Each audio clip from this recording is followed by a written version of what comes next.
বেড়াল প্রেমী আমাদের প্রিয় কবি বন্ধু সৌভিক বলতেন, যে শহরে সুন্দরীরা নির্বিঘ্নে হোমমেকার হয়ে যায়, সেখানে প্রেমিকেরা হোমলেস, ধূর্ত বেড়াল।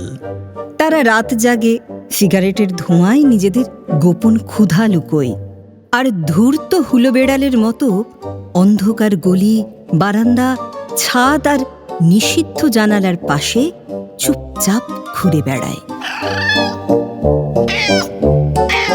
মানুষের সভ্যতা বদলেছে, কিন্তু পুরুষের একাকিত্বের রং আজও সেই পুরনো বাদামি।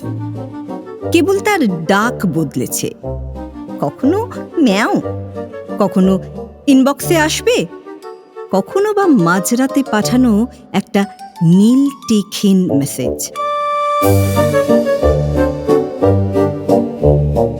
এই শহরের প্রতিটি লেডিজ হোস্টেল আসলে একটা অদৃশ্য চাঁদের নিচে দাঁড়িয়ে থাকা জঙ্গল, যেখানে কামনা, নিঃসঙ্গতা, নিরাপত্তাহীনতা আর প্রেম একই থালায় ভাত খায়। আর সেই জঙ্গলে একদিন ঢুকে পড়েছিল একটি হুলো বেড়াল।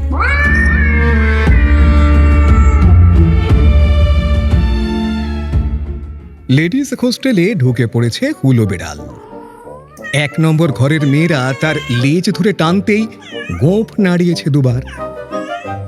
1 থেকে 50 নম্বর ঘরের ইতিহাস থেকে ফিজিক্স পড়া মোট 100টি মেয়ে, যারা বারান্দায় টাঙিয়ে রেখেছিল লাল, সাদা, কালো অন্তর্বাস, হুলো বেড়াল তাদের দেখে গা ঝাড়া দিয়েছে কেবল।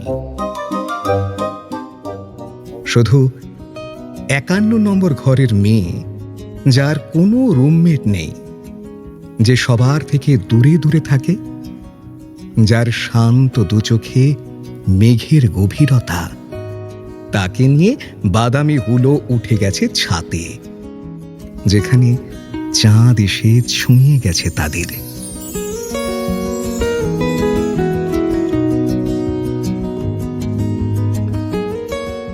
চাঁদ নেমে গেলে শহর আবার স্বাভাবিক হয়ে যায়।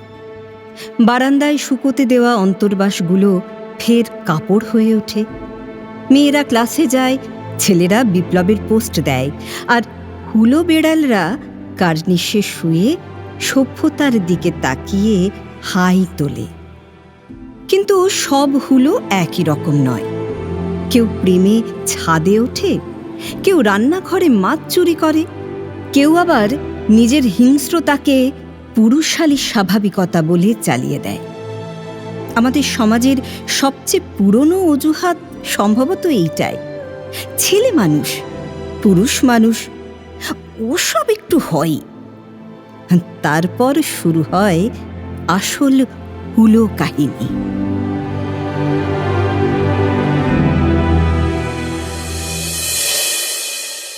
কোথা থেকে জানি না একটা বখাটে বেড়ালের আবির্ভাব ঘটেছে বাড়িতে।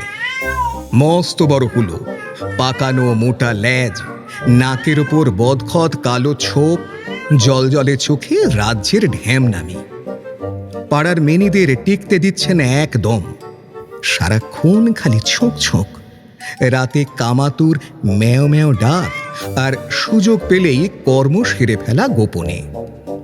সারাদিন ঘুমোয় কার্নিশে, ধূপধাপ লাফিয়ে পড়ে রান্নাঘরের চালে, মৌকা বুঝে ঝেড়ে দেয় লেক মার্কেট থেকে কেনা বাছাই করা মাছ, দুধ, তারপরেই গা ঢাকা দেয় কিছুক্ষণ।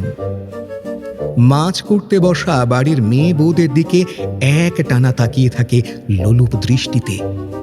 কম বয়সী যুবতীরা অজানা অস্বস্তিতে আঁচল ঠিকঠাক করে নেয়। ওর রকম সকম দেখলে মাথা গরম হয়ে যায় আমার। ভাবি বসিয়ে দেব 2-1 ঘা। পরক্ষণেই সামলে নিই নিজেকে। মনে হয় হোক না বেড়াল, তবুও পুরুষ মানুষ তো বটে।